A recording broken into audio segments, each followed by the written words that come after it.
Hello friends, welcome to Rudra சமையல். இன்றைக்கி நம்ம இட்லி தோசை இந்த மாதிரி செஞ்சிங்கன்னா இந்த மாதிரி ஒரு சட்னி ட்ரை பண்ணுங்கள். புதினா கொத்தமல்லி வச்சு தான் நம்ம இந்த சட்னி செய்ய போகிறோம். அதுக்கு எப்படி செய்யலான்னு பார்க்கலாம் வாங்க. அதுக்கு ஒரு கடாயில் 3 டீஸ்பூன் எண்ணெய் ஊற்றிருக்கேன். இதில் கடலைப்பருப்பு ஒரு 2 ஸ்பூன் போட்டுக்கோங்க. உளுந்து 2 ஸ்பூன் போட்டுக்கோங்க. இதை லேசாக வறுத்து விட்டுக்கோங்க. லேசாக நிறம் மாறுற வரைக்கும் வறுத்து விட்டுக்கோங்க.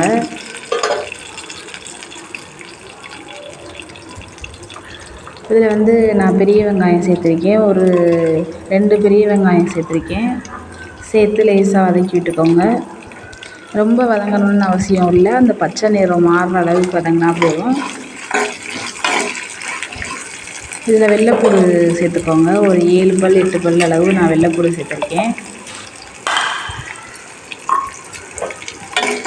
போட்டு இதை வதக்கி விட்டுக்கோங்க.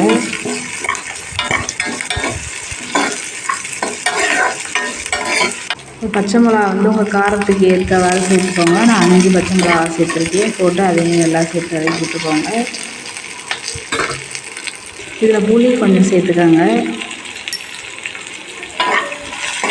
சேர்த்து கிண்டி விட்டுக்கோங்க.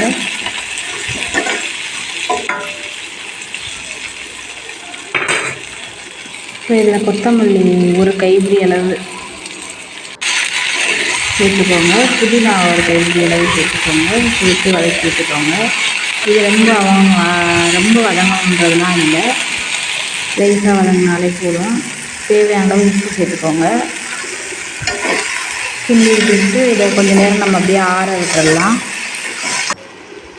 ஆறினதுக்கப்புறம் நம்ம ஒரு மிக்ஸி ஜாரில் மாற்றி நம்ம இதை அரைச்சிடலாம்.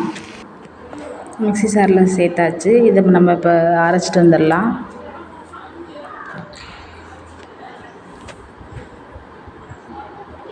இப்போ அரைச்சிட்டு வந்தாச்சு.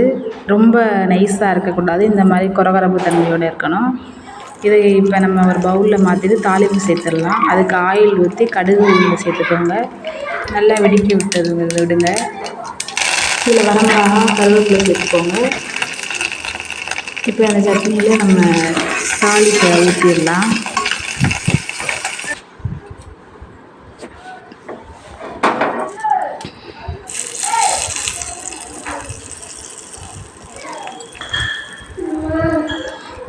இந்த மாதிரி தாளித்து ஊற்றினோம் அப்படின்னா சட்னி ரொம்ப டேஸ்டியாக இருக்கும். இந்த மாதிரி ட்ரை பண்ண பாருங்கள், ரொம்ப நல்லாயிருக்கும். பாருங்கள், பார்க்குறதுக்கே ரொம்ப நல்லாயிருக்கு பாருங்கள். இந்த மாதிரி ட்ரை பண்ணி பாருங்கள். இப்போ கொத்தமல்லி புதினா சட்னி இப்போ ரெடி பண்ணியாச்சு. இந்த மாதிரி ட்ரை பண்ணிவிட்டு பாருங்கள்.